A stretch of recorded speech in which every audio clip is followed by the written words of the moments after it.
seconds remaining. Reserve time. Sand King. So this is going to be Pablo Sand King. Oh, actually, no. What am I talking about? This is going to be the Kun Sand King and Pablo Slaughter, probably. So, maybe a dual offlane with the Slaughter. I would imagine that the Kun is probably going to be asking for a little bit of help in that offlane to set up for that aggression, especially considering No Logic Gaming support duo. I mean, CM Weaver with a Sven in the lane, like no matter which of the two is the core, that is a kill lane against that Sankey. He's going to have a lot of trouble laning against that with the root, with stuns, with the beetles being annoying. So we'll see what they do to fix that issue. Horde in the meantime. 5 seconds remaining. I would imagine they want a mid laner who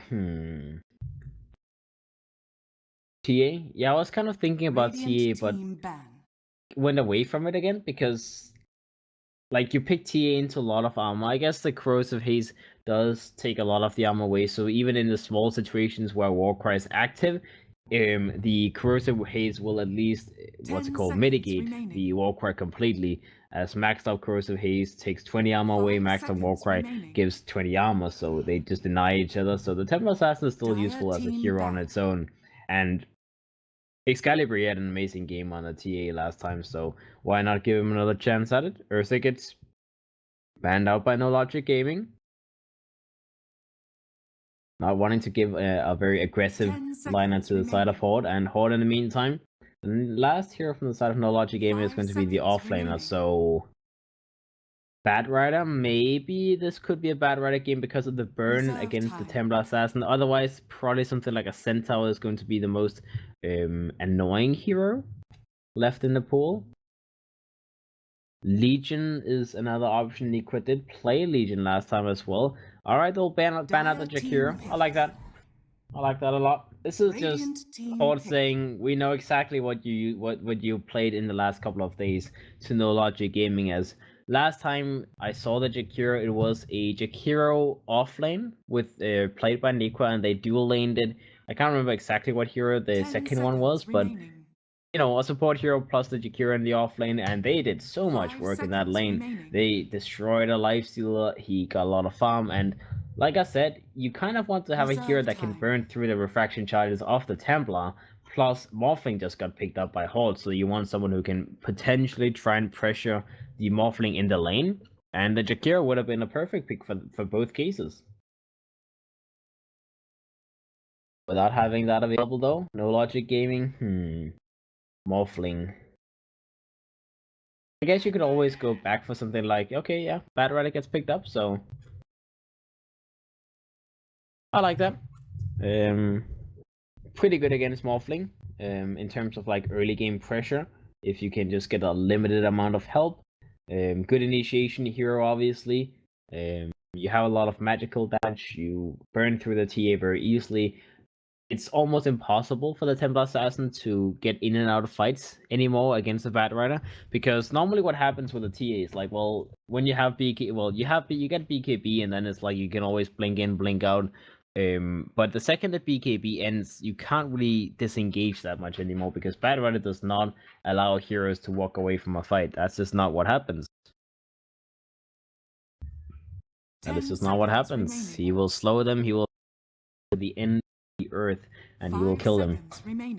So let's see No Logic Gaming's lineup this game. It looks a lot more smooth, but bad reason why people have stopped picking him in the offlane is a hero that is very easy to punish in lane. We'll see if they can make that happen. They don't have any good heroes against a Bad Rider, as per se, I suppose. I mean, they can like try and run him down, stun him like Rubik Lift into Slaughter, stun into the Morphling's waveform, but they don't really have a good kill lane against the Bad Rider. It should be a decent lane for him. Usually you're playing against something like Weaver, Lifesteal every single game, but this is one of the small games where the Bad Rider is not a thing.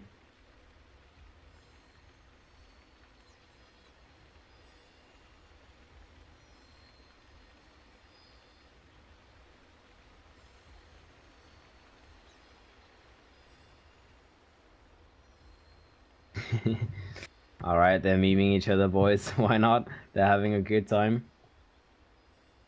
confidential information.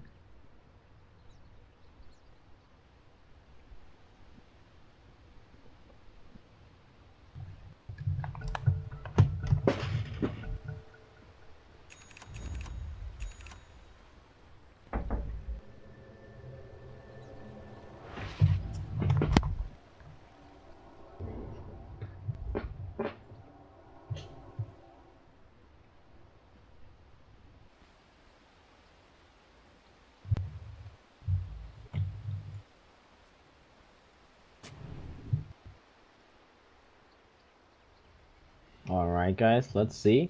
Aki's on the move on his Rubik, trying to get some early vision down. He does have both wards on him, so they know this. They saw it with that CM, so it's not going to be too easy for them to hide where they have vision. I mean, having 2 wards on your Rubik means that, well, they can guess that there's going to be a lane ward, and they can guess that the second ward can only be placed like around mid or something along those lines. 30 seconds to battle.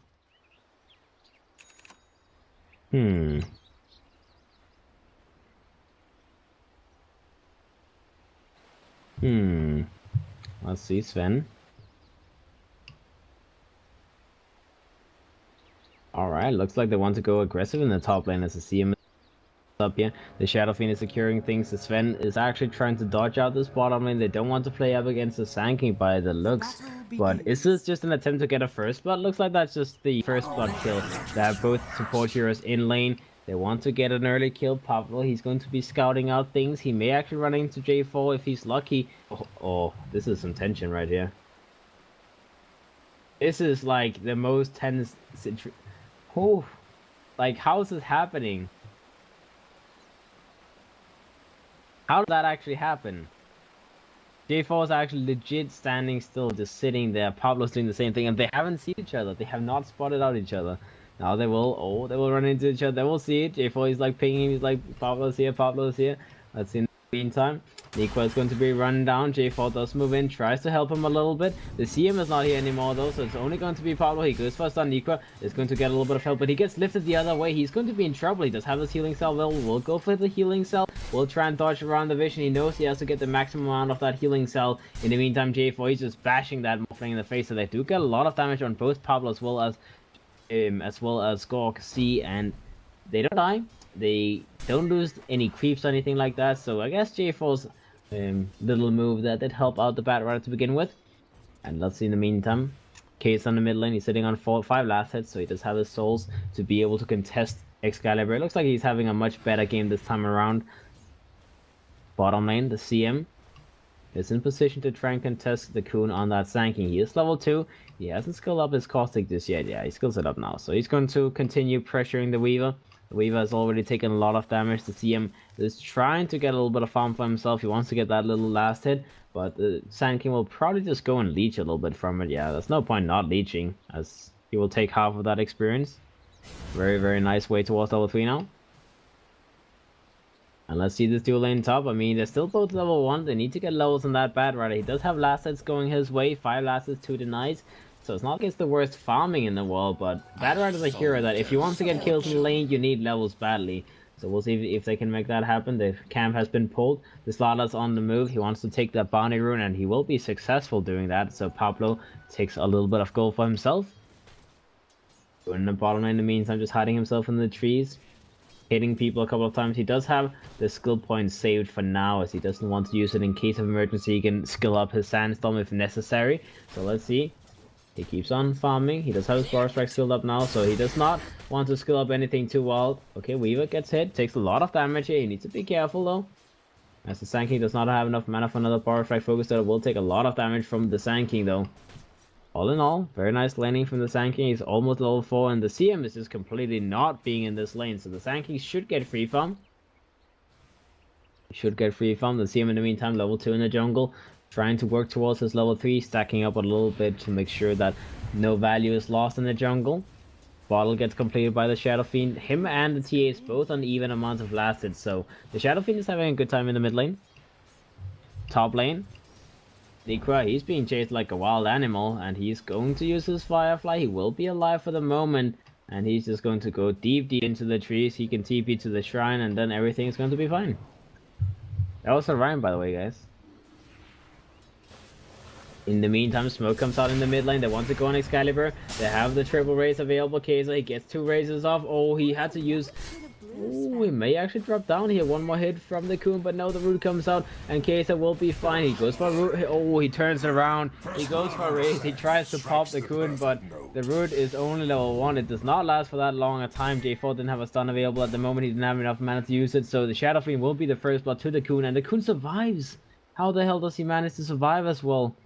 Everything going right for the Sanking. He's active instantly, and he sets up for a nice turnaround kill. Alright, the Coon is first game. He had a good game on the Beast Monster. He was more farm than his safe lane carry the whole game, and he's definitely setting his mark on the second game already. Level 5. Having a good start. The bad run in the meantime in top lane is getting good farm. He's sitting on almost 20 last hits, and he is nearing his own level 5 as well. J4 on the Sven. I mean, he's picked up a couple of boundary runes here and there, but he's level 2, maybe almost level 3. He needs to get some killing done with that Stormhammer. Sven is a hero that relies a lot on kills and levels in the early game. Arcade is going to be jumped on. They may be able to kill this guy. They are blocking him as much as possible, making sure he cannot go pass through the trees. Arcade does pop his stick charge. Not going to be enough though, as he will burn down.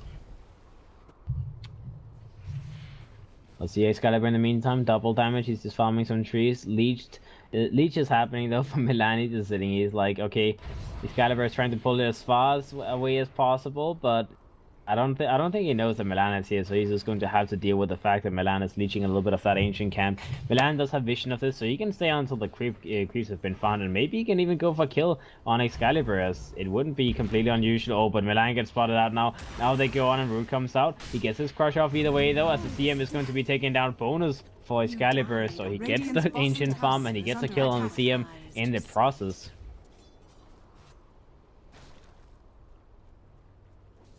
Weaving in the bottom lane. Level 6. He has decent levels. He has good farm as well, actually. 34 last hits, but the Sand King is getting a good time in the lane as well as a trade-off. The CM, well, 6 last hits in the jungle. Not really the most successful jungling in the world.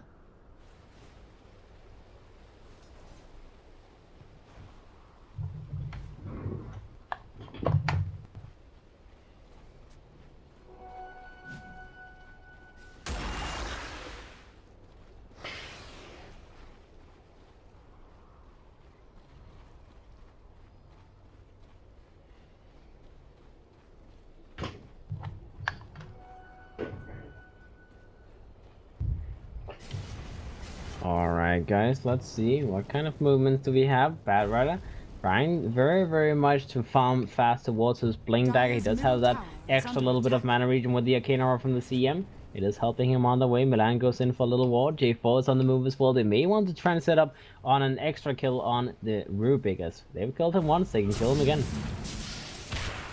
Looks like they go for it, maybe a little bit deep, but they have the root available from the CM. They will go for the root. TP comes in from the tank. It looks like the Batterer may have asked for a little bit too much. Ake still alive. He does have his Fate Ball available, not needed as the Coon TP's in, sets up a turnaround kill on that little bat right in the meantime. Pablo goes in. CM is going to be the next one to fall. Looks like that is going to be an easy kill as Milan will indeed drop.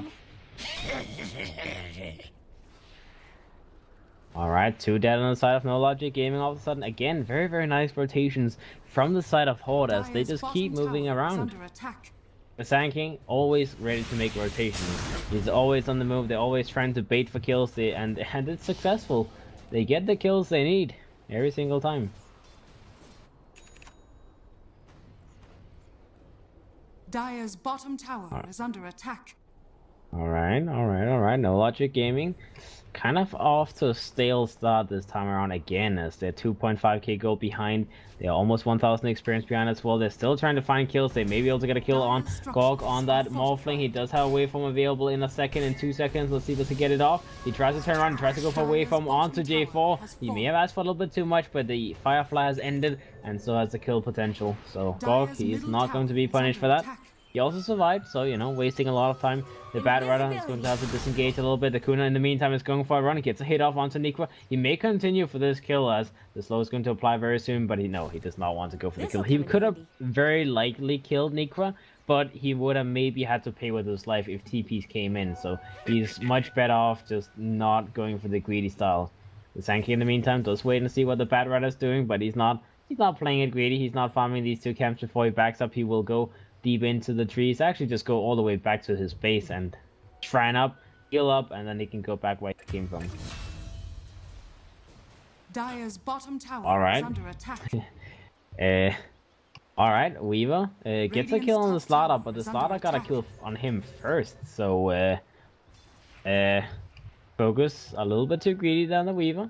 Gets punished for it. That's a very happy Slaughter. Suddenly you just get level 6 given to you for free because the Weaver wants a kill on you. Very nicely done. Missed that one, sadly. Let's see how the farm is working. I'll see the net worth for now. Top net worth, TA, as per usual. A little bit ahead of the Shadow Fiend. The Weaver is ahead of the Morphling, not by a whole lot though, and the Sand King is ahead of the Bat Rider. Slaughter ahead of the Sven, so it's a very tight race from the 2 teams at the moment. Only 1,000 gold in favor of Horde after all, so it's very tight for the 2 teams. Alrighty. Dire's top tower Let's see. Kun bounce a little bit in the mid lane. He is working towards his blink finally. He went for a lot of setup items first, but he will have it up in 1,000 gold. Nico, in the meantime, on the Bat Rider is only 500 gold away from his own blink, so he's going to potentially get it a little bit early. Arc is not going to be initiated on by Nico. He does have the lift available though, and looks like Nico, he's not going to repeat this story and die for it again, as he's so close to his blink. He does not want to lose it. They want to try and help him finish that farm. He will get a little bit more. Focus though in the meantime continues to push. They want to not let go of his power. The Kun is in position again. He goes in. He does have his forest back available. Well, who does he go on? Case is going to be the target. Epicenter comes out. He gets the Epicenter off. He's doing a lot of damage on the Case. The Case is going to be dropping down. He tries for Requiem, but that is not happening as Horde rotated everyone. They try to go. No bash, no stun, no nothing. The Slaughter doesn't have bash skilled up yet, so that is not happening. They lost the Rubik. They got the Shadow Fiend. So all in all, still very much worth it. Nikwa, he knew what was happening. He TP'd out instantly and just went to the mid lane, farmed out a little bit. As like I said before, the thing about Bat Rider is when you're in this position, if you were to take the fight and die, then you would be pretty much just out of the game. Like, getting a too late a blink dagger on Bat Rider is not a good thing. It's very, very bad. So he needs to focus on the blink. He's 50 gold away from it. He cannot afford dying. Most likely won't, but Pablo's going to be on the run. He's trying to run him down. We do have Ake able to go for a lift. That is going to be the setup on the Bat Rider. He gets stunned up. Forceback is available to get a 2-man Forceback off to kill the Bat Rider before the blink is completed. That is the awful thing that can just not happen. Oh, 50 gold away, man. Oi, that hurts, man. That hurts deep in the soul. But that is life, man. Nikra, you will have to farm a little bit more before the blink is completed. It is now 12 minutes into the game. It's not done yet with only Brown Boots alive. Weaver, Dragonlance, Aquila now rushing towards the Desolator. This game is fine though to have a Deso on the Weaver, as there's not 2 people going Deso. The Sven is trying to finish up a Helm. Looks like he is very close to finishing it. Well, kind of close to finish it. The Shadow Fiend is trying to go for a Dragonlance himself. The CM is tranquil for now. Nothing too unusual on top of that. And in the meantime, on the side of Horde, enough gold for the blink is up on the Kun. So he actually picks up a blink at the same time as the Bat Rider. And, well, that's what they were trying for. Now he's 1,000 gold out of the Bat Rider, so he's doing very nice for himself. The Morphling is rushing towards a Lincoln Sphere with his Aquila. He has Perseverance. He's pretty well farmed. Obviously, his farm is a little bit slower than the Weaver's, but the Weaver had a solo lane, so he had a lot more levels. And with a lot more levels, you should also get a lot more farm. That's the, you know, brain dead thing to say. The obvious thing to say. The Templar Assassin picked up his blink now as well, still super farmed. Working towards the Desolator next. Starter working towards a blink, he needs 1,000 more gold for that. So all in all, it feels like Horde, they may try and set up for a fight with the Kuhn's Blink. They have it available, and Excalibur, he's indeed pushing the bottom tower as they're sitting in the trees waiting with the Kuhn. He can initiate if someone tries to defend this tower, and that's the plan. In the meantime, no Logic Gaming, they are pushing the top lane. They're just fine with farming for now. They don't want to set up for anything that they don't feel like they can win, or they don't know where Horde is hiding, so they just go for a push. They just continue pushing. They feel like it's very likely that they're not going to be in the top lane, so they do as much damage as possible. Tier 1 for tier 1 so far.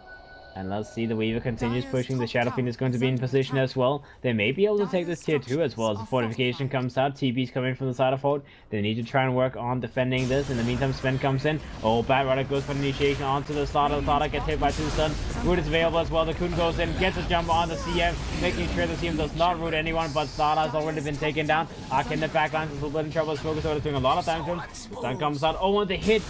So much damage done as he did not expect to die from that one hit from the Templar Assassin. 2 for 2 so far. In the meantime, Case is going to be the next one to be jumped on. He goes for a Requiem, blows it up. Excalibur still alive, slows Case even further. They need to continue going. J4 tries to stop Excalibur from moving away. Lift comes out. J4 is going to be taken down, but him losing his life to make sure the Shadow Fiend lives is a small price to pay. 3 for 2 in the end, so Horde, they win a small engagement. Now in the mid lane, Nikra, still no lasso available. He cannot go for another fight, but it's fine, you know, he just took a little corrosive haste to the face, so they have some vision on him for a moment. The Sand King, he died in that fight as well, so he didn't really go much further. The Bad Rider is actually sitting on a decent amount of farm suddenly, as he picks up his Tranquils, picks up his Wand. All in all, pretty decent. Picks up Windlace. So he has all of those early game items you want on a Bad Rider. Now it's just about getting Force off, potentially an Eels afterwards, and we'll see how this guy's game is going to go further. I guess Eels is kind of not the best item in this game. Maybe a Ghost Step instead because you're playing against TA, but we'll see how he decides to go for it. The Weaver, Desolator up in 100 gold. Alright, the Templar Assassin puts down a trap. He does see Focus Dota here, but the trap got taken away by the looks of things, so he does not want to jump. His own Desolator is going to be completed in a moment as well. A golden thread. And let's see the Sea Focus. They do have the Sand King available. They could maybe think about getting a jump on this Weaver, as he's using a lot of time farming this double stat camp, so they could set up with a Borrow Strike into an Epicenter. Focus Dota uses his. Alright, he continues farming, but they're going to be a little bit stale. Yeah, they don't want to commit for this. I mean, I don't know if they could have. They needed the Epicenter for sure on top of the Borrow Strike, but I think they had enough damage to kill him there. If they at least tried. I guess he just didn't want to waste his Epicenter in case the Weaver was like instantly, you use Epicenter, then he like goes to Kuchi and walks away. That would have been a little bit sad, but in the end, they get nothing. They lose the Rubik in the meantime in the mid lane. So Horde, they need to be a little bit more consistent. Like, either you go for the play or you don't go at all. Like, you can't just wait and then let the creeps be farmed and then just, like, still look when it ends. Rubik now TP's in. Bad Rider's in position. Invis Rune is available. Milan.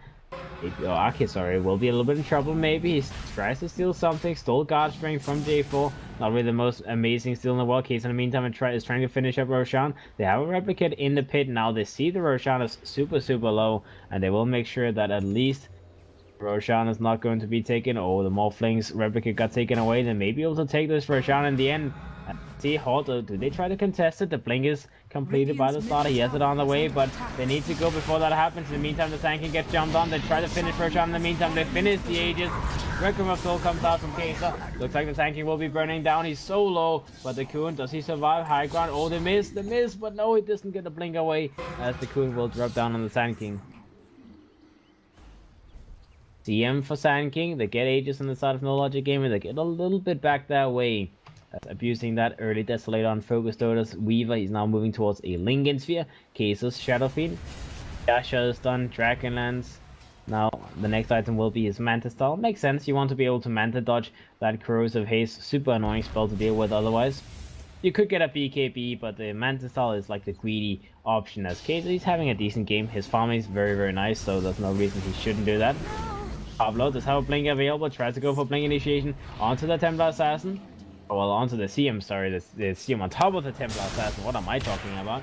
In the meantime, mid lane, oh, the Coon goes in, tries to go for bar strike on the Battle Rider, misses. He may survive, but this is not looking good. They will be able to bring down the Sven. In the meantime, they're chasing for Kaiser. He has the Aegis, so they need to be careful. Ake goes in, gets the lift off, loses his life before he pops him. The Aegis will be taken down. As Squawk has to back himself up. They do have a slow available. The Coon goes in, but he gets killed in the backlands as Focus goes in, gets the double hit off, and the Coon will die where he's standing. Kaiser will still lose his life. Focus though again trying to find more kills. He finds a kill on the Slaughter. He's now moving towards Gorg. Gorg will go for TP back home. Excalibur is going to be the one he focuses on. There's not a lot of mana on Excalibur. He needs to get the blink away. Goes invisible. Will survive for the moment. The Sven comes in. Does have dust available, but the blink away from Excalibur will be alive for the moment. He does have a trap. He tries to slow him.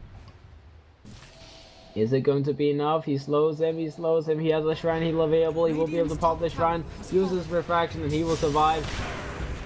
Oh, as I say that though, here comes the rest of the team. They should be able to get this kill on Excalibur in the end as Ake tries to come in from the side and help Excalibur. Not happening though, as Ake will die as well. The Sanking TP's in, but they may lose him as well if they know he's here, as this is just one by one Dota Horde. They lose hero by hero by hero. Now Gorg comes in on the Morphling, does get a kill on the CM. Barstrike comes out on the J4. Sven in the meantime, he's taking a lot of damage here as well. They need a couple more hits and J4 will burn down as well. Gorg gets a double kill. Oh well. One side gets too greedy, the other side gets too greedy in return, as Horde and No Logic Gaming, they're both just fighting and fighting and fighting. It's a bloodbath in both ways. Alright, alright. Whew, guys, that was a lot of blood being spilled on both sides. The Coon, Link, looks like he has another item completed. Just the Staff of Wizardry working towards his 4-staff. Slowly, Lincoln Sphere's down on the Morphling, working towards his Ethereal Blade. Will take him a little while though. Looks like the Templar Assassin does have his Blink there, so working towards a BKB next. So Horde, they still have a lot of big items they need to wait for before they feel super confident fighting. The Slaughter's Blink is a great item, but it's one of many they need to be able to fight confidently. TA fighting up against Battle Rider without BKB is always a very risky thing to do. And let's see in the mid lane, they do jump the Weaver, they do burn him down as well. Between the lift from the Rubik, the Slaughter's Crush and all that good stuff, since the Weaver does not have Lincoln Sphere just yet, it's very easy to combo stun him and kill him. The Templar Assassin, only the recipe to go for the BKB. Kaiser is very close to his Manta style. The Sven, Helm of the Dominator is completed, working towards Treads next, as you can start becoming like a semi-carry on the Sven by now. Battle Rider, still no 4-staff on him either, as he's working towards it. He does have his Blink available, could go on Excalibur, goes in, gets a lasso off again. The Coon tries to go in with a Bar Strike, doesn't hit onto the Battle Rider. The Battle Rider gets control. CM goes for an ultimate, that's a lot of damage being done onto the Coon. The Coon gets hit by a storm hammer from J4 as well. Ake steals the freezing field, turns it around, uses it against the enemy, but he may be a little bit in trouble here as J4, 3 seconds to go, then he has another storm hammer available. He will be able to go for the stun. J4 gets jumped on, gets crushed. Excalibur gets a nice, very nice side play hit off. Battle Rider will be the first casualty from him. J4 with that Warcry, they're still going to be alive. Now Excalibur needs to dodge the swarm. In the meantime, let's see. They have heroes still available. Pablo gets hit by a freezing field, or well, a Crystal Nova, and he will die to Milan. Alright, nicely done from Horde. They buy back the Slaughter. They want to go for this fight. Excalibur goes in, goes for a jump. This is maybe too much though, as he's taking so much damage. Is he going to be enough to survive? No, he will die. He kills the Sven, but it's not worth giving up your life for that, as in the meantime the Coon comes in with a Bar Strike. They get the kill on the Weaver. They need to chase more. They need a lot more, as they brought back the Slaughter for this. The Coon is on the way. Link is ready in a few seconds. He needs to be the front line. They kill the CM. They continue going. CM Morphling comes in with a Replicate. The Epicenter comes out on Kaiser. They need to continue going. Pablo blinks forward, gets the crush off. Kaiser will drop on the Shadow Fiend. In the meantime, in the background, the Battle Rider tries to go on Ake. Ake will burn down. The Battle Rider gets lifted up in the meantime. They do have a Bar Strike available. They take the tower. They go for the bar. Battle Rider will be crushed out. He dies as well, TPing into his death. He kills the Rubik, but dying as an offlaner is not worth that. Radiant's middle tower is under attack. Alright, so the buyback was in the end worth it from Pablo, as he ends up securing a lot of kills for his team. Gorg, obviously, a lot of gold given to the Morphling in that fight as well. He will be able to finish his Ethereal Blade now, so he can pop someone very quickly. The Sanking, well, he's working towards his Eel Scepter by now. Slowly, still working on it. The Templar Assassin does have BKB in the next fight. Kind of unfortunate that Excalibur died in that fight, but he went a little bit too early for his team to be in position to make the counterplay work. Like they still won the fight, but I'm sure Excalibur's idea that he would just keep them there for a little while and then survive. His team comes in to the rescue, and then they turn around the fight. But he ends up dying. Slaughter working towards a 4-star next. Rubik, well, nothing great on this guy. Maybe did he pick anything up? Nah, just small items. In the meantime, on No Logic Gaming, BKB is going to be the next item on case of J4. Reds is done. Probably a Blink next, and then maybe he goes for something like an Armlet or BKB or whatever on this guy as well, as that's not unusual even as a support Sven. Maybe Vlas, also a nice item, we'll see. Bad Rider has his 4-star completed now, the CM Glimmer Cape.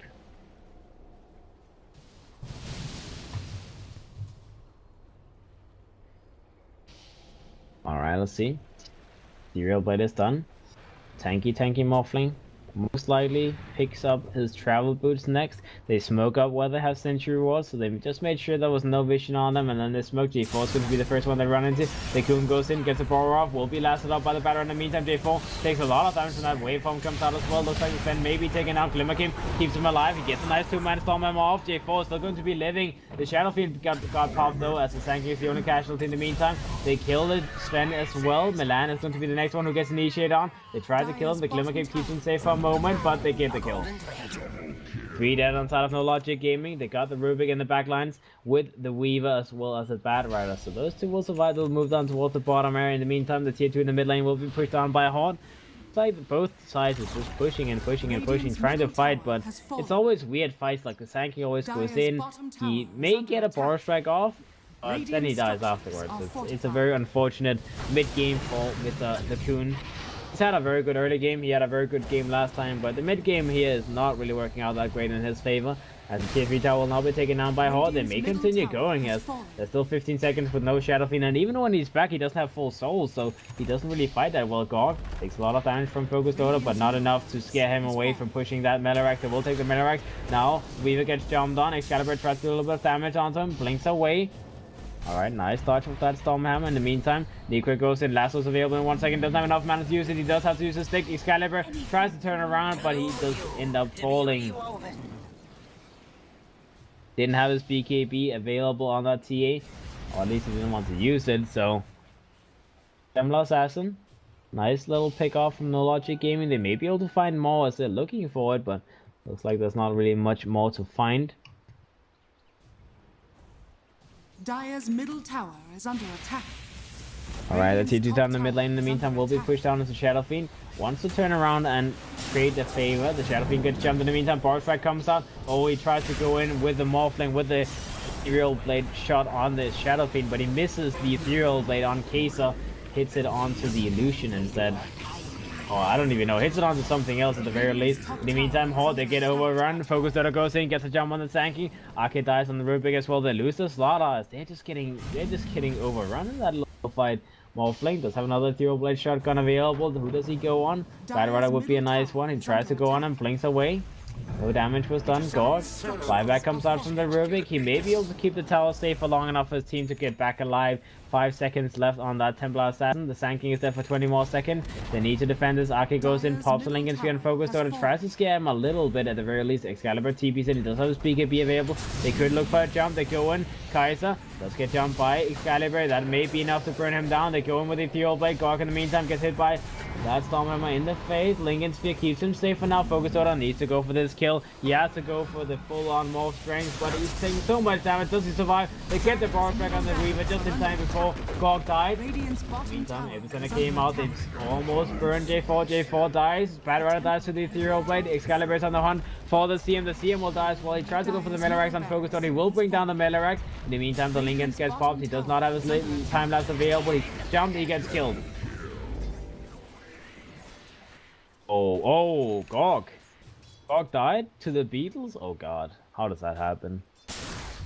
Especially like next to shrines, and like they used the shrine as well just now. How does he die like that? How does he die there actually? Oh well, Gorg died on the Morphling. Unfortunate, they still defended their base. They only lost the Melarax, so it's an even situation on both sides. Now Bad Rider Goes for a buyback. He tries to go in and contest this Roshan, but they should be able to bring it down fast enough. They go in.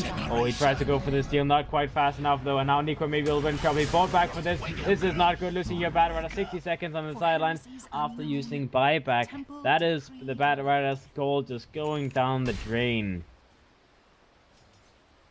Necrot, that was not the play, man. Well, sometimes you try. I mean, I guess it's like, you know, you can always judge it afterwards, right? Because if he bought back, blinked in, took the Aegis, went out and survived with Aegis, you would be like, oh, what a play up. So it's only like not the play when it doesn't work, right? Now the CM gets jumped on, tried to go out for a warding mission, but he gets comboed and he gets one shot by that Templar Assassin. So much damage in this guy right now. He has the diffusion blade completed again. He's working towards a butterfly like last game. Same build exactly. The Sand King in the meantime tries to see if there's anyone hiding in the trees. There's no one though. And let's see, they want to continue. The T2 got taken down. Now they want to go high ground. 30 seconds without CM. CM goes for a buyback. Horde, they still want to commit as they have Aegis on Excalibur. Aki still working slowly towards those ping. They'll back up for now. They can take the shrines as well. If need be, they can take the shrine very easily. Slaughter does have blue +4 stuff. Morphling, Ethereal Blade travels moving towards a... Wait, what? Morphling? I'm sure that's like a Scotty or a Mantis style, and he's... Yeah, he actually sells it. He's like, what the hell am I thinking? I have a Lincoln Sphere. Why would I go for another Lincoln Sphere? He's moving towards a BKB instead, guys. That was, I mean, we already saw in the first game, Gorg, like, having that double Desolator, so it wouldn't be surprising if he went for another not so good item purchase, but, yeah, we're just making fun of him, man. It's fine. We saw that, though. We saw that. He tried to get another Lincolns. Cannot hide. Alright, the Coon. Blink, Falls, Eels is done on this guy. Templar Assassin can buy his butterfly very, very soon. Should fit the timing where the Aegis is down, and he can replace it with a butterfly. And on the side of No Logic Gaming, BKB is done on the Shadowfiend. 10-second BKB is up and available. Sven still moving towards his blink. 4 stuff is completed by the Battler. No Eels just yet. The Weaver does have BKB as well. 10-second available, moving towards a Bloodthorn next. Will take him a long time to finish that though. And the CM, not really anything great left. He just used a buyback, so obviously his net worth is kind of hurting. If we take a look at the overall net worth lead, we can see that Horde, they only have a 4,000 net worth lead, so it's not something that can't be fought against. But look at the experience, 12,000 experience lead. That is insane amounts of levels on the side of Horde. I'm not sure if this is like because of some kind of a level perk, so if they just have a lot more experience overall, maybe they, when they died, they lost a lot of gold. I guess that's what happened, right?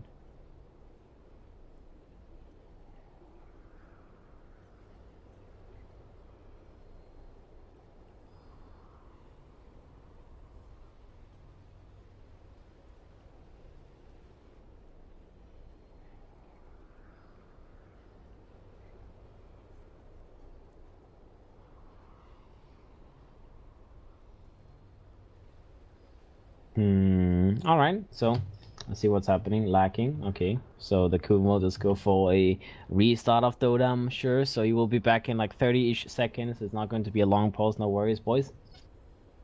See if Horde can finish up this game. They're so close. They can taste the victory, but there's still a couple of moves left to be made. No Logic Gaming, they can still try and defend high ground. They're not that far behind in terms of net worth. They have good late game heroes as well. The Weaver will always continue to scale, at least for a long time. The Shadowfiend as well can still build a lot of big items. The Sven even, I mean, this is a ticking time bomb, right? Like at some point this guy's going to scale into heavy right click items as well. Or just a lot of ore items. Either would be very good. The Bat Rider, well, he has 2 items, so it's not like his progression is going to stop anytime soon. And the CM, he has Glimmer Cape only, so No Logic Gaming, the longer the game goes on, the better it's going to be for them. Whereas Horde, I mean, the Templar Assassin, he is very close to being 6-slotted. Sure, you can replace the Diffusion Blade, you can get a Moonshot, you can replace the BKB, the Desolator with bigger items, but once you start replacing all of your items, like, the value of the gold you get is not going to be as big. Alright, let's see in the meantime. Morphling wants to get that BKB finished up. He only needs 800 more gold, but I'm not sure if you want to wait until the BKB is done before you go for another push. Looks like bottom lane, Focus Dota is going to be the target they're walking down towards. They're just rushing him down. Horde, they want to get this initiation. They tried to go in for Blind Crush. Oh, they find him though. Focus Dota will be seen. They walk through. They 4-star forward. Focus Dota is going to be spotted. He is invisible for now, but he goes on to Pablo. Pablo gets a bash off. Oh, the bash. Pablo just flicks him in the face and he's like, now what? Now what? In the meantime, mid lane, Gog. Oh, so much control. He tries to replicate away, but forced what's it called? Lasso falls into a point blank wreck room. That is a blown up Morphling. Almost survived, but almost is not good enough. So they lost a carry on each side. And let's see, Horde. Radiant's bottom tower has fallen. The tier 2 down the bottom lane, they get taken down by Horde. Now they can take the shrine in the bottom area as well. So even though the Morphling is dead, they can pretty much secure him the gold for the BKB while he's dead by taking structures. The Sand King does have a gem on him now, purchased by Mr. Pablo's Slaughter. Pablo doesn't really need any more items at the moment anyways.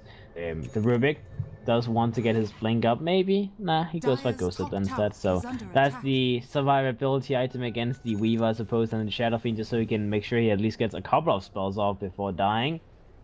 Slaughter could also go for Ghost Up himself, so both of them could survive a little bit longer. There's no Diffusal Blade at the moment on the side of No Logic Gaming, so the Ghost Hunters would be very valuable.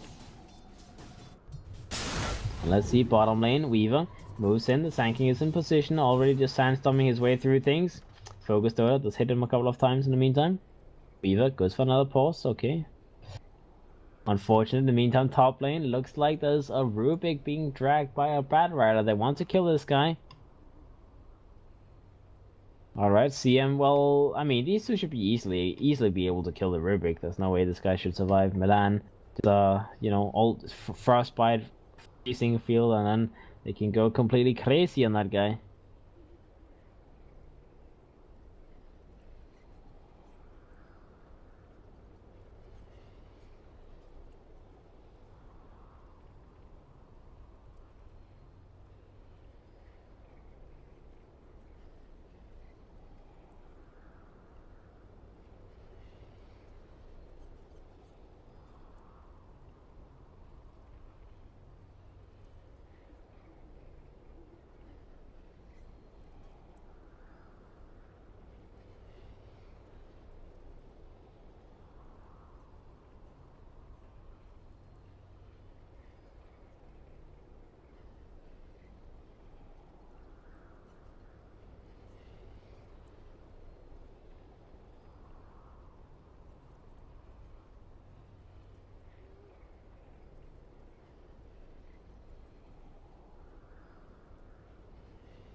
Alright guys, they're ready to go again. Let's continue bottom lane. The Weaver just gets jumped, doesn't get barred. Oh, the Coon goes into his death as he misses the bar strike and he pays with his life. That is a gem on the ground, as the Weaver will gladly take that away from him. Sand King making small mistakes and he's being punished for it. The Coon is having a rough time at the moment. He's used all of his energy already, and if they go to game 3, I'm not sure if he can keep up, as they need to end this game before all of the energy of the Coon is gone, man. The bars are one bar after another. It's just not going well. Alright, Pablo. Templar Assassin does have that Aegis still, does have his butterfly completed now, so I would imagine they're still looking to use the Aegis for something, but they need to wait for the Sand King to respawn. He's now back up. Let's see if they gather up and go for a push somewhere. The Templar will push out the mid lane in the meantime, moves in. BKB still available. The illusions get sent out by the Shadow Fiend trying to defend this mid lane, but That is not going to be happening. Kai'Sa will have to make do with his own power of defense.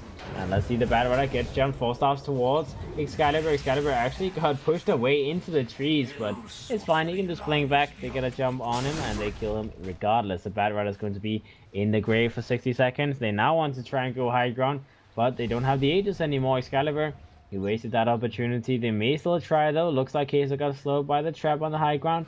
Let's see Excalibur move in. Goes for a jump. Freeway will be taken away in a few seconds. And Excalibur now blinks towards the top area. Do they go for the tower? Yeah, Excalibur, he wants to just commit for that tier 3 tower. They will try and force it down. Blink comes hit, but in the meantime, Excalibur blinks out. Not really the best initiation in the world. In the meantime, the Shadow Fiend gets hit by an ETH blade. He will be alive. BKB gets popped. Kai'Sa still fine, but he gets popped. He doesn't get his Requiem off before dying. He is now dead. Focus Order continues fighting. Gorg, he just goes for that more strength. He still has a little bit of value left. We need to be careful with his HP though. We'll find out. J4 goes for a buyback on the Sven. SF does have a buyback available as well, but the CM is dead. The Bad Rider is still dead for 5 seconds. They need to wait for the Bad Rider. They now buy back the Shadow Fiend. They have to go in. They have to defend this. Looks like Horde, they're fine with backing up. They force a buyback from the Shadow Fiend. That is good enough. They don't want to overcommit for something else. They now have the buyback on cooldown on the Sven, the Shadow Fiend. So everything is good. They can just go back, they can regen, they can even just smoke again if they wanted to, and then try and find initiation. They just need to kill the Shadow Fiend, then they could end the game. So we'll see if they can manage to do that.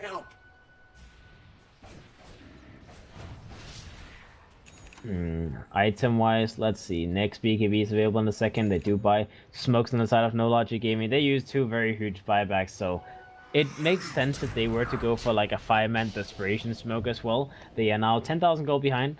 They are 20,000 experience behind, so they need to find a pickoff. They need to find one desperately to prolong the game. The Weaver picks up a little arcane rune. He now TPs back to the base just to heal up fully.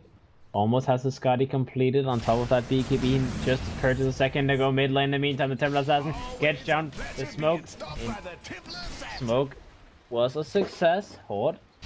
That Templar Assassin got jumped and they were not ready to help him. He gets burned down instantly. He does have buyback available, so they can buy back if necessary, and it's very likely it will be necessary. The Morphling is trying to split push in the bottom lane, can TP in whenever necessary. T2 down the top lane, looks like that's what No Logic Gaming wants, but if they use too much time not forcing high ground, they may not be able to go for anything at all.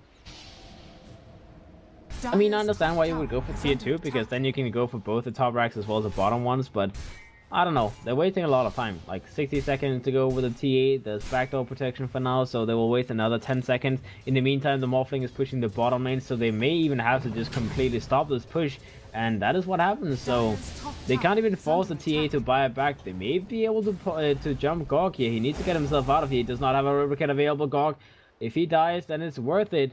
Then they can go right back and try and force the Morphling's buyback instead, which is, by the way, not available.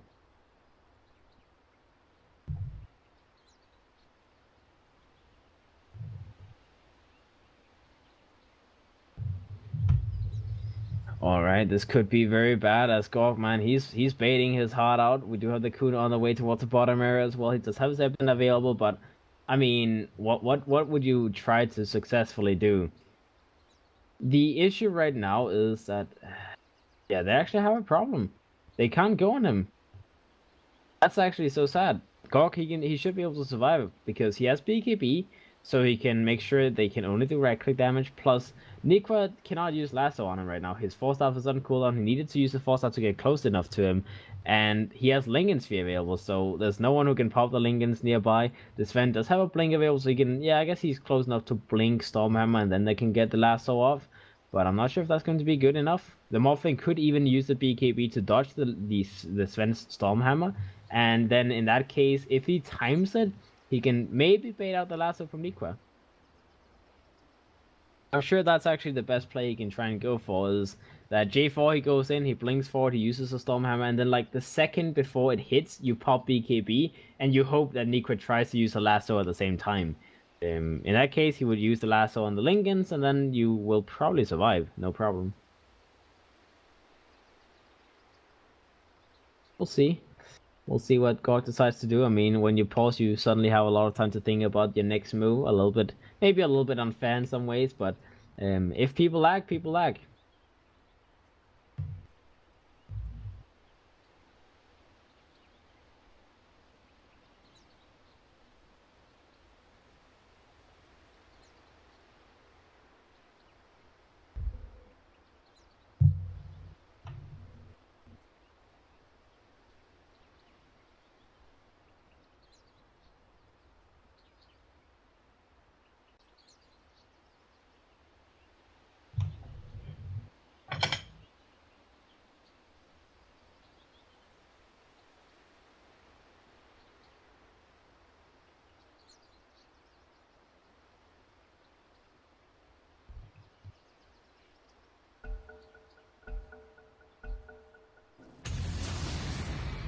Alright, let's see. Pauses BKB, goes for TP back home. That's another way to do it. Just BKB TP out, don't even try and waste any time, he will be fine.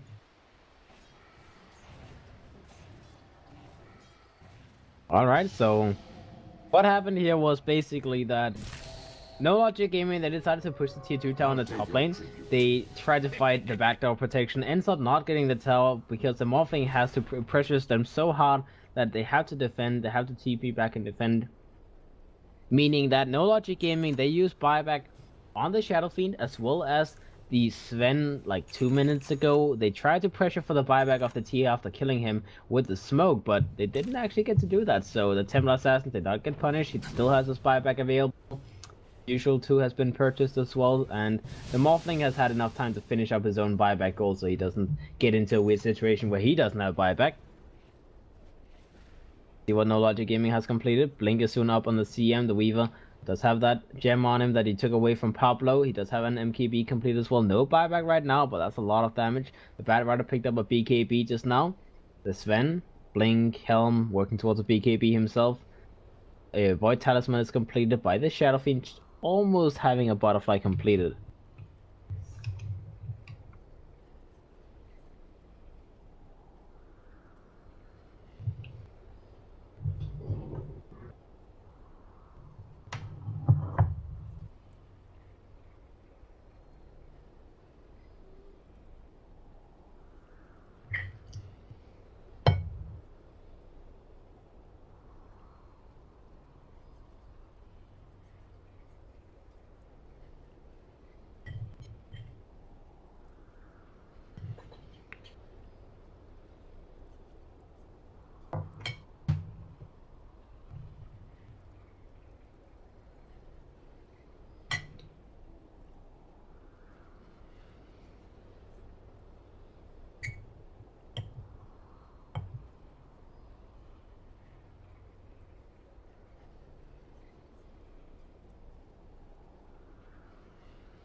Alright guys, the Coon is back for the maybe like the 100 millionth time, but you can always hope that this one is the last time.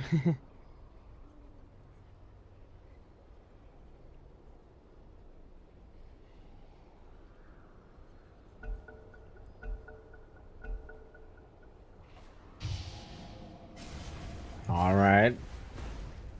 Guys, we are ready to go. Pause has ended. Let's see.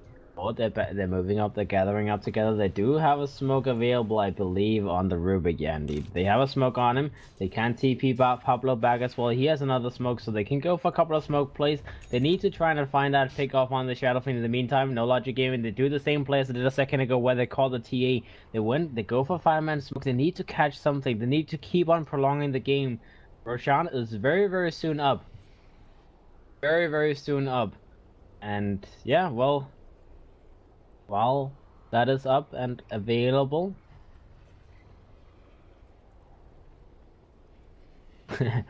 just buying time until my head dies again. Not fooling me.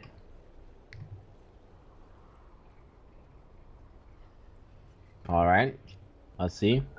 Looks like no Logic Gaming is fine. I guess J4 just quickly went to the toilet or some shit or something like that while the Coon was gone anyways. Either way, let's see.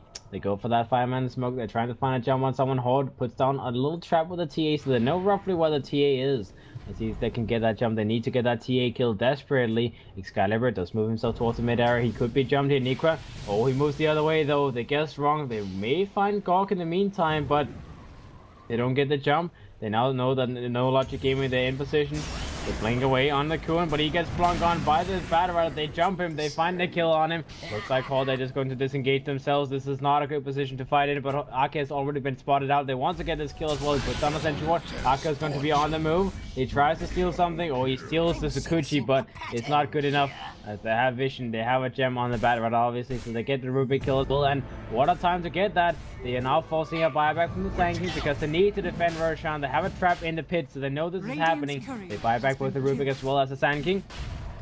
The courier dies from the Radiant, actually. Thing up. Alright, let's see in the meantime. Roshan is not going to be happening. No Logic Gaming, they back themselves up, but they're not going to be on a chase. 17 seconds to go, then they can go for another lasso. They need to continue catching people. In the meantime, bottom lane Morphling is doing his thing. He is forcing them back. Tier 3 tower may drop down, and he's doing so much damage to it. He does have his Replicator available. He will be jumped on. He does have a Lingard Sphere available, but he's fine.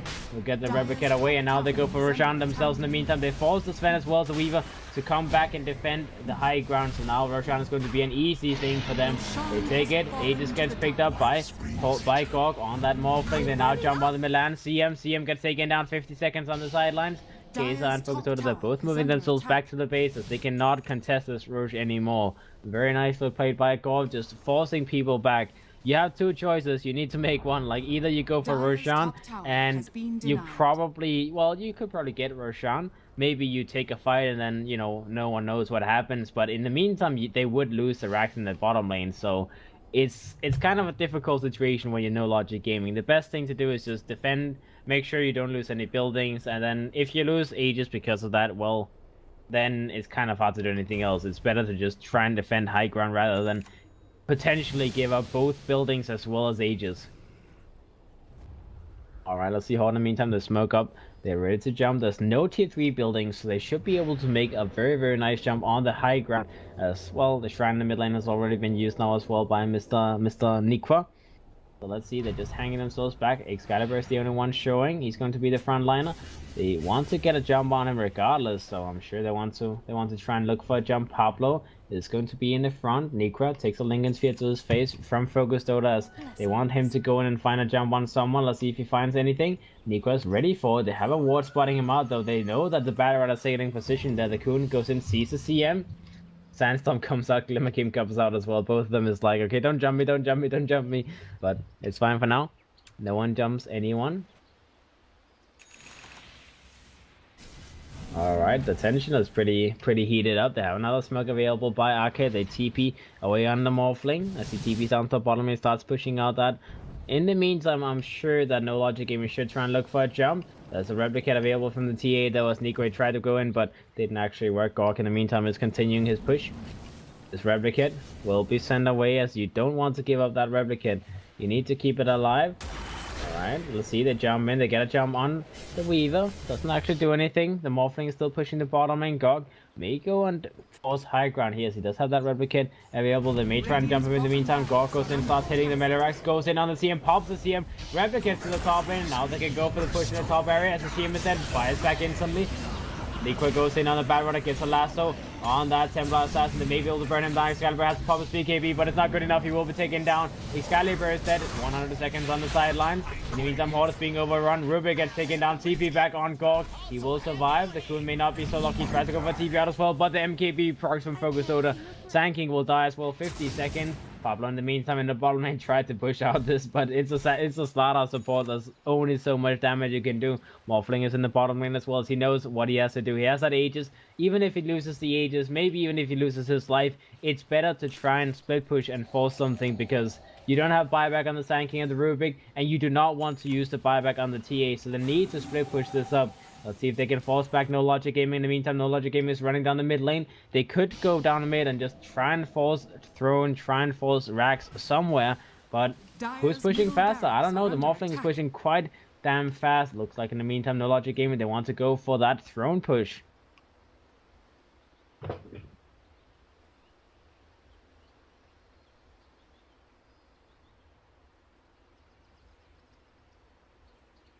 It's funny because it's true.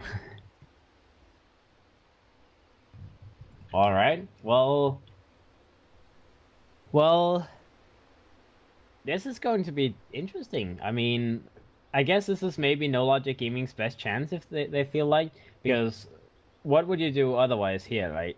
Like you can take the raid tracks, you can go down to bottom, you can try and push that out. They do have both Weaver as well as the Shadow Fiend on high ground very soon. Those two push insanely fast. Probably even faster than the Morphling. In the meantime, the Morphling can take the set of racks in the bottom lane and try and go back and defend. They do have that buyback on the Templar Assassin after all, so they need to back up quickly. The Slaughter will most likely quickly TP, and, well, they can TP on the Morphling as well, so we will have a high ground defense, but for No Logic Gaming, this is pretty much saying, well, if we try to commit for Throne, we will force the Morphling back, and then either we can back up or we can 5v5 fight, and then in case Horde were to lose that fight, then suddenly you can take the game. So No Logic Gaming, there may be gambling, but it may pay off. It may pay off.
Alright guys, let's all pray and hope for the Kun's internet to repair itself somehow. And whoever's DDoSing him, please stop it so we can end this second game. And, well, no matter what happens, let's just be able to end the game before everyone dies from boredom. That would be sad. We've almost been paused longer than the game has gone on. That's where we are at the moment, so feels bad, man. Feels bad, man. Kun should be back in a moment for another attempt.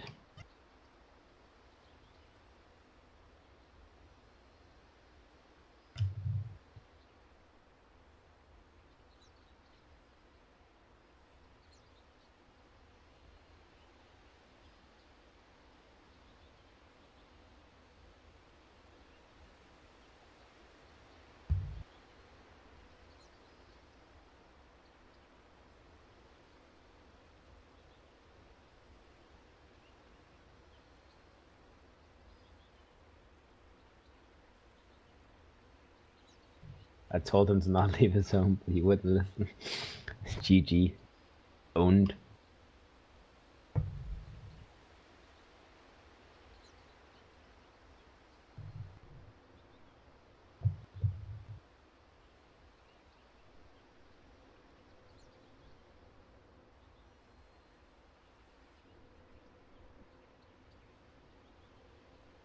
Alright, he's back, boys. Ready? Ready? Everyone is ready. Go. Alright, boys, let's see how the split push happens. Top mid lane looks like they are indeed going for the throne. They want to just end this game. They have to buy back the Templar Assassin. TP comes back on Pablo. Let's see. Wall building has been taken down. The Metarex has been taken down as well. So if they can defend this, that's going to be very good. The Sven gets jumped on. He takes an Ethereal Blade shot to the face.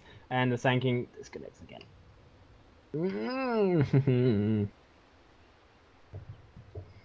Someone save me. Save me. Alright, well, I guess, like, guys, someone kill this guy, man. Kill that Sand King, right? Alright, so the Sven, well, he's not going to die from the waveform, but he's going to take a lot of damage. So let's see, Morphling does have that Aegis available, so I'm sure he just wants to try and right-click people to death. I mean, they did use the fortification, they will lose a tier 4 tower, but they took a Melarax in return. The range racks is being worked on by the creeps, so as long as they can defend this Horde, they will have won the trade-off as well. They will maybe lose the range racks in the mid lane and a tier 4 tower, but they will get a Metarax in the bottom lane in the as a trade-off, so they will have two lanes that pushes in towards No Logic Gaming, and the top lane has been pushing in a little bit, well, slowly. Is it? Ah, it's actually being pushed. Yeah, it's pushing in, so. See? First things first, though. The Coon. Let's all pray. Let's all group up together. Buy internet for him. I don't know. Pings is happening like crazy. Kind of understandable though. I mean, you just bought back the Templar Assassin. You know he's moving in. You know he's trying to jump someone. No Logic Game. They're like, okay, our Sven is almost dead. He is very much in trouble. He has Warcry available, but how do we take this fight? Like, this is what you would think about when you post up in this situation. This is the GG fight, right? This is the moment where either No Logic Gaming, they're going to continue being behind, or they can turn around and force it to a game 3. So you need to think about every possible thing to make it work. I mean, right now, if I can just like say what happens, right, is that the Sven will obviously pop Warcry. He will use his wand. He will try and Stormhammer the Morphling. The Morphling in the meantime may pop his BKB. I don't think you want to pop your BKB before you use Aegis though, so he'll probably just right-click Kai'Sa. Kai'Sa will pop his Manta. He will try and burst down the Morphling a little bit. And Milan does have a Glimmer available. He can use that on the Sven to keep him alive. And Focus Auto, probably just continue hitting the buildings for now. Maybe take the range racks quickly so this little annoying clump of metal gets out of the way. And let's see. The Replicate is also moving back towards the base, so I guess they can maybe try and bait a little bit with that, maybe kill the Courier with it. I'm not sure how much Replicate's damage is, 116 damage. Not quite enough to kill the Courier. He needs 2 hits on it. I mean, maybe. The Replicate can bash as well, as far as I believe, so if he bashes, he can kill a Courier.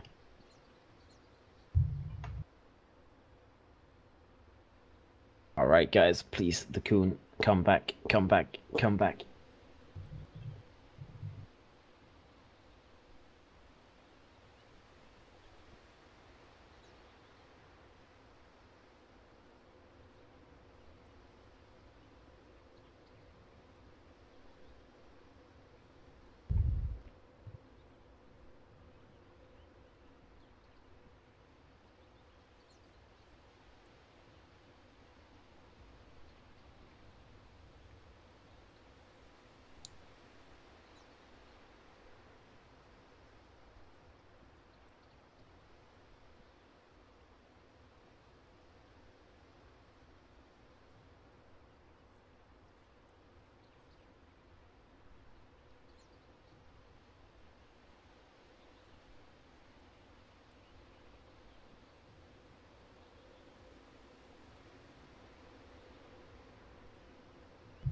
Alright.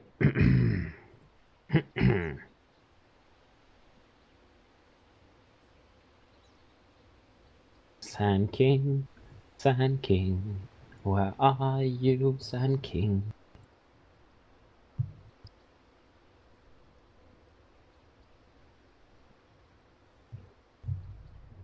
Israeli internet indeed.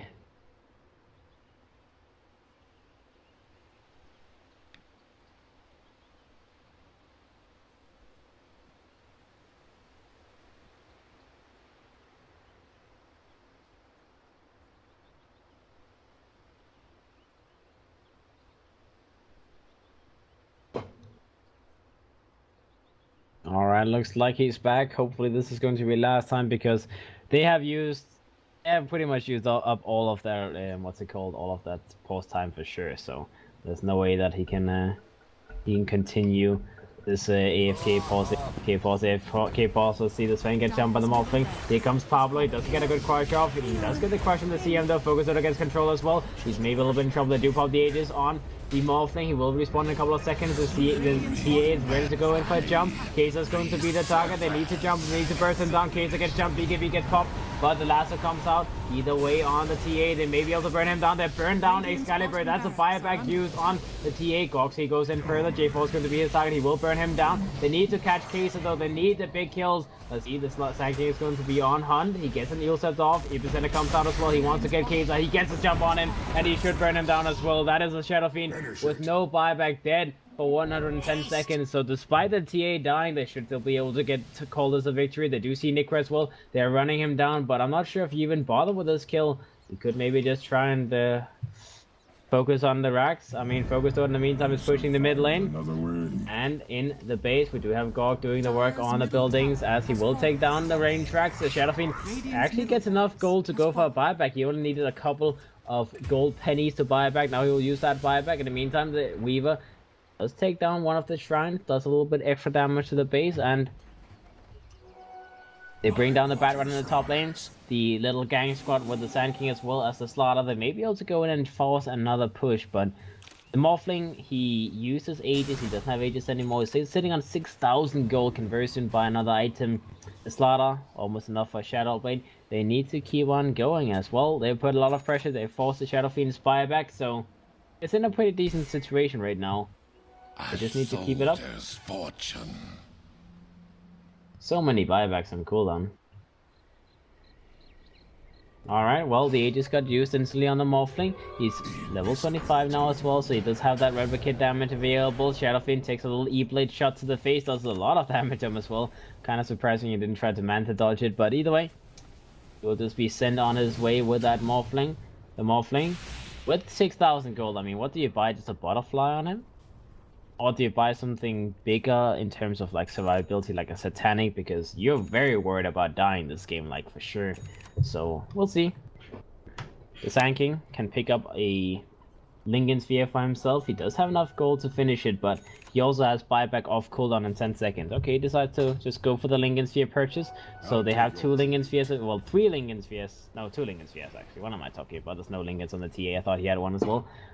Slaughter does have a gem on him as well. Shadowblade is complete. They smoke up inside of Horde. They're moving down bottom with the Morphling. Still sitting on that 6,000 gold. I'm not sure what you would want to do with it. Focus sort of runs in to the enemy team though. Pablo goes in, doesn't get the crush off. Nikwa tries to go for initiation with the lasso. He goes in, tries to get lasso off.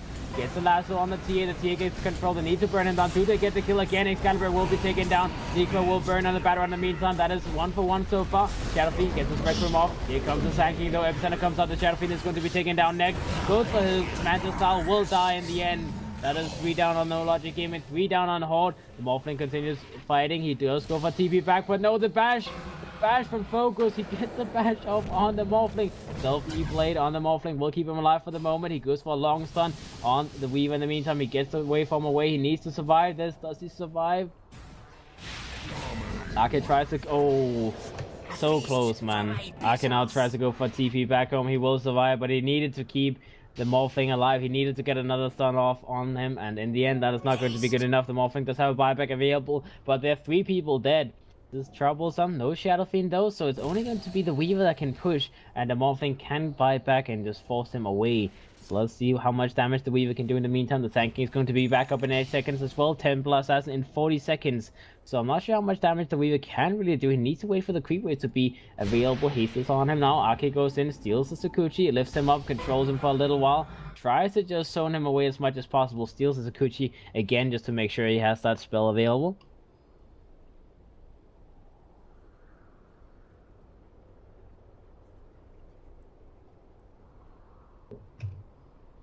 Alright, Sanking loses his connection once again.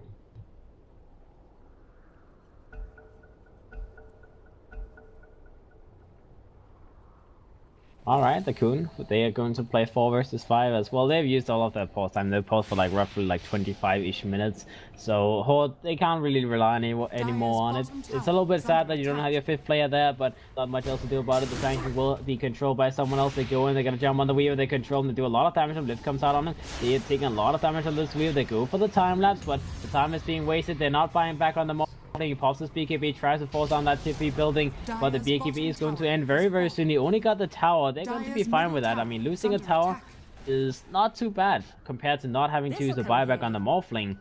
And let's see, 20 seconds to go, then the Morphling is back up. The Templar Assassin has respawned as well.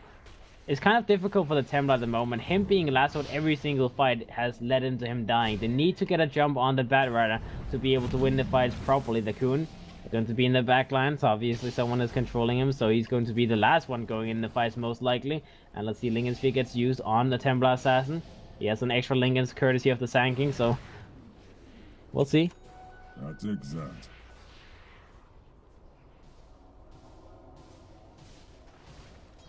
Let's see.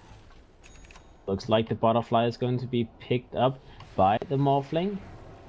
At least he wants a Talisman Activation. I mean, I'm not sure what kind of big items he's going to buy, but looks like it's going to be something like that. Or not. He buys a Manta Style. Okay, that's also a decent item. Gives him a lot more stats so he can survive better, and well, Manta dodging things is always useful. They now go for Roshan as well. They will pick up the Aegis on maybe the Templar Assassin. Yeah, the Templar Assassin picks it up. Makes sense because the last couple of fights, the Templar Assassin has been the one being lassoed every single time, and he dies when the lasso gets used. But now, since the lasso can only be used once in a fight, or well, at least unless the fight lasts for a long time, then he can use the Aegis for that, he can respawn, and then you should be able to have a much better time fighting. The Morphling is super goddamn fat as well, so he should not have an issue surviving with all of these items, but he needs to be careful regardless. And let's see what else is available. Cheese is also on the Templar Assassin, so he has a lot of defensive items on him right now. He's working towards an MKB next. In the meantime, no Logic Gaming, Shadow Fiend, Manta Style on him, Butterfly, he's working towards a Satanic. The Sven has Blink, Solar Crest available, so small, cheap, very cost-effective items. The Bat Rider's very close to finishing his Acronym set, but can buy it out, would not have buyback available, but he will have buyback in a moment, so that is going to happen very soon. That means 2 lasso targets if they're close to each other. Weaver as well. Butterfly completed. MKB completed. This guy is insanely fat as focused. Almost the same amount of net worth as the Morphling. The Morphling still doesn't have an MKB. That's the next item you have to worry about, as there's Butterfly in both the Shadow Fiend as well as the Weaver, so they need to worry about that. Let's see, Horde. They move up on the high ground with Pablo.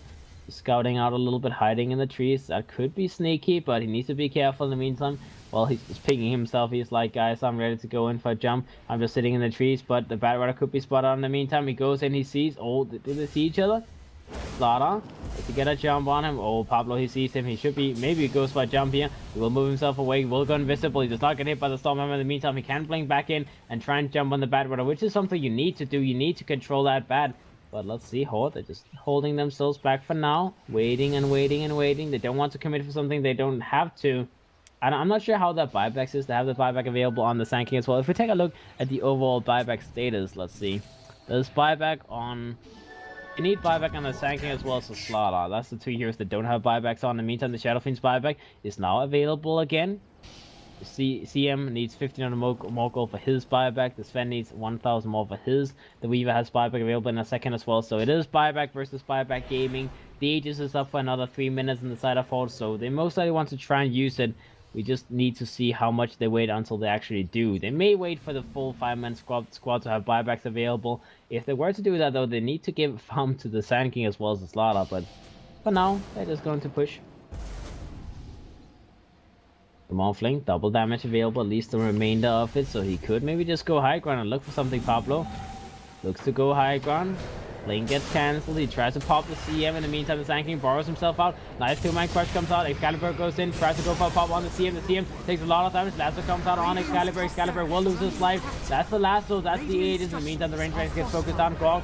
Takes a lot of damage. Will replicate himself away. In the meantime, Excalibur is still alive for the moment. Needs to get himself out of here as well. Everything that got used by the Sand King. In the meantime, Kai'Sa, very, very low. BKB has been popped. They're still alive on the side of No Logic Gaming, but they've lost the range racks. They get the Sand King kills. They pop the Aegis. They get the Rubik as well. That's 2 people dead on the side of Horde. Morphling in the trees does get the TP back to the bottom lane, so he survives. Excalibur survives as well. They lost so much though. Lost 2 heroes again. They barely get the range racks, and I mean, there's still buildings alive on the side of No Logic Gaming. They have the melee racks. They wanted to get full mega creeps, but it's not good enough.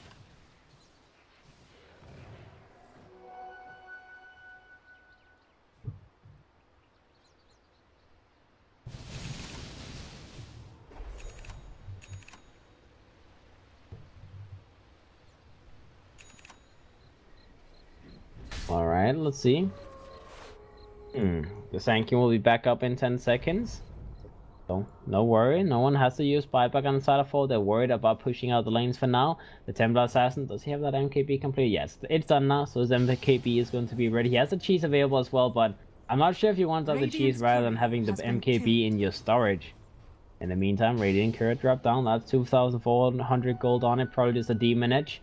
And let's see, they are smoked up, they're moving in, they're trying to find a jump on someone. Morphling is going to show himself. Nikra does have a lasso available. Do they get the jump on him? The Weaver will move in towards him. He does go through him. Gorg is a little bit in trouble. DKB is available, but no, he gets jumped on. He gets controlled. He gets killed. He does have buyback available. That's a very nice pick off on the side of No Logic Game. They can continue. They will force the buyback instantly. And let's see, in the meantime, do they get run down? They try to blink out. Pablo goes for a blink, does not get the crush off though. Nikra in the meantime, 37 seconds before his next lasso. They have used those lassos so insanely well on that Bad Rider, as that has led into a kill every single time. And they forced a very, very big buyback in the Morphling. Morphling does have a refresh shop purchase as well. I'm not sure why you would even buy a refresh shop like that. That's kind of weird to me, that Morphling's items, like, you would probably rather replace the BKB with like a Satanic, so you use the BKB, then you replace the items in the middle of the fight, then you can replace Boots of Travels with an MKB, but Refresh Shop, I'm not so sure. I mean, double Replicate, is that really worth it? I don't know. I guess with the 50% bonus replicate damage, it's decent if you replicate the Shadow Fiend, but that requires that you do get to replicate the Shadow Fiend, right? Or that he can replicate himself as well, I suppose. Manta then replicate one of the Manta illusions. That illusion would in that case do a lot of damage. Doesn't really have the best click items though. And now Horde, they're moving in, they're trying to find a jump on someone. They are smoked up. In the meantime, No Logic Game, they go for smoke themselves, so smoke on smoke action. The CM will be the first one to blow up. The Coon will be spotted here. He's a little bit in trouble. They're going for lasso. The Coon is trying to counteract, trying to go on the bad run. In the meantime, the tier will be blown. He does have buyback available. Looks like the Coon is going to drop down as well, as that Sand King is very much in trouble. Sand King will be dropping down. Arcade goes for freezing field, but it's not doing enough damage. The CM will burn. In the meantime, are they doing it? They're ratting. They're trying their very best, as Pablo is in the base as well. Morphling will get himself back in the meantime. He popped the Sven in the backline, so CM died as well. So 3 for 2. They did a little bit more damage to the metal racks as well, so it looks like No Logic Gaming, they're very worried about defending their base. They do not want to give up that building. In the meantime, Pablo does get seen, does get spotted. He will lose his life as well, as that is a gem given away to the enemy, plus another death on the side of Horde. 4 dead on Horde. Now No Logic Gaming will definitely push, as they're just pinging down the mid lane. J4's like, mid, go now. Alright, let's see if they can make it work. The Morphling is just struggling to take good fights at the moment, and net worth wise, they've lost all of their lead right now. No Logic Gaming, they're officially back in the game, both net worth as well as experience wise. There's still no mega creeps, as that Melrax in the top lane is standing strong. They have a fortification available very soon as well, so they can keep it alive in the next fight. We'll see. Buybacks on the side of Horde is also running a little bit slim. The Morphling still has cooldown for 4 minutes, and the team is respawning slowly. They will get a TA alive before they have to defend. They have a fortification to buy him those 10 seconds, but the Slaughter will have to use his buyback. Dire's top tower is under attack. Alright, let's see. Top lane. Weaver goes in, tries to take the tower very quickly. The Sand King jumps him, gets a bar strike on him. He will be controlled for now. The Morphling goes in with his illusions, with his replicates, with everything available. They need to do the damage. The Shadow Fiend replicate has been taken as well. That can push out the mid lane easily. Plus 50% replicate damage, boys. That is a scary illusion. In the meantime, the logic game, they're still not forcing any more buybacks. The Slaughter has not used it just yet, so looks like it is going to be a successful haul for the side of Horde. They don't want to force anything. They will back themselves up. They will check the Roshan action. Oh, it's up in like 10 seconds. They actually check it a little bit too early. It's going to be up so goddamn soon. And Arke, what's it called? Milani is like scouting it out. He will take away the trap. Oh, but it respawns just a second after they leave the pit. How does that happen? Do they actually not check it again? Oh my god, oh my god, oh my god. Guys. That's actually the most unfortunate check of Roche I've ever seen. Like, no logic game, they're like, okay, we have to defend the lanes now. Bottom lane is being pushed in, mid lane is being pushed in, but they check it, and 1 second after Roche respawns, they will realize it's up now, but they could have taken it very easily, and now suddenly Horde, they have all 5 heroes back alive. They're out on the map. They are testing, they're checking it themselves, making sure that they're not doing it. They will take away that help as well, make sure that that doesn't do anything fishy. They'll put down some walls, some sentries. Pablo will go in and check it. He will use his ultimate on it as well, just making sure they have permanent vision of Roshan. They have a new trap in the pit as well, so Horde, they have a very, very good idea of what's happening. They just wait and see what No Logic Gaming does and try to respond to that. They are on the high ground, they have the vision, so they don't need to force anything. No Logic Gaming, in the meantime, they go into the pit, they try to just burn it down very quickly, and let's see, can they do that? The Morphling can replicate it in case of emergency. The Templar illusion will be taken away. They now go back in, and looks like that is going to be it, as the Morphling is in the bottom lane trying to push in from the bottom area. He does not want to take a fight without having his buyback available. 2 minutes still on cooldown, so they gave up the Aegis. Oh, it was snatched. It was snatched. Pablo, did it? Oh, whoa, I missed the big thing, boys. He actually just blinks in and snatches the Aegis in front of them. Okay, so he's going to have 2 lives available. The Cheese is still in the pit as they're just moving out. They want to take a fight. The CM in the meantime in the mid lane gets taken down the jump. They get a nice last off, controlling both Arca as well as the Templar Assassin. Templar Assassin dies instantly, buys back. He wants to take this fight. The Sven will die. The Coon in the meantime is a little bit in trouble, will burn down. That is, well, the Coon who's not in the game, obviously. Tara respawns with that Aegis now. The Rubik buys back as well. Sand King does have a buyback available as well. The Sven is dead. The CM is dead. They want to keep fighting. They used 2 buybacks already on the side of Horde. They need to catch more. But what can they catch? What can they catch?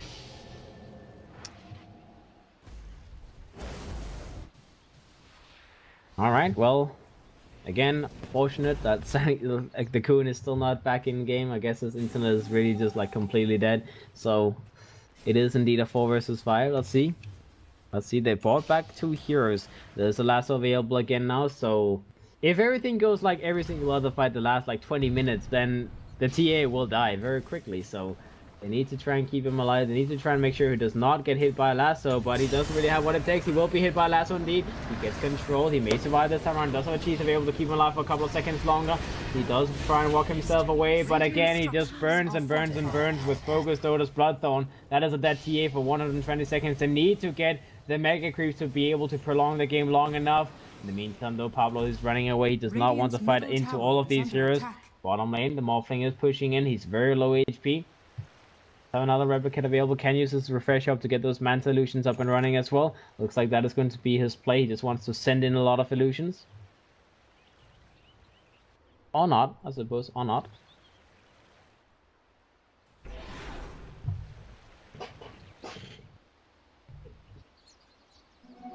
Haste! That should help.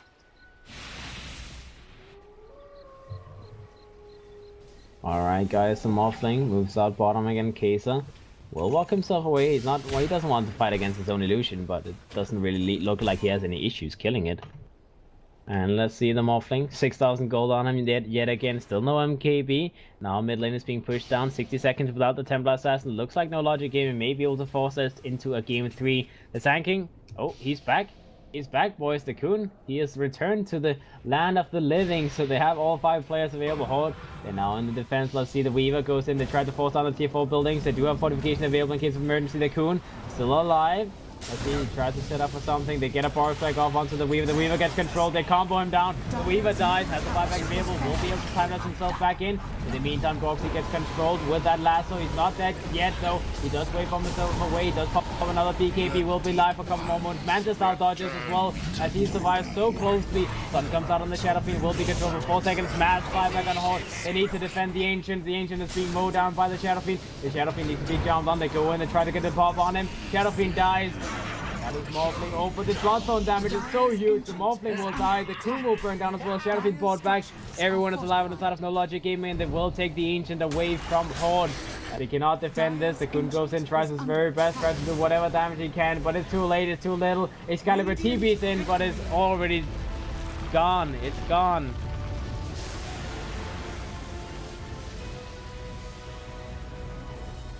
Alright, well, that's game 2 goes to the top. No Logic Gaming as to successfully come back.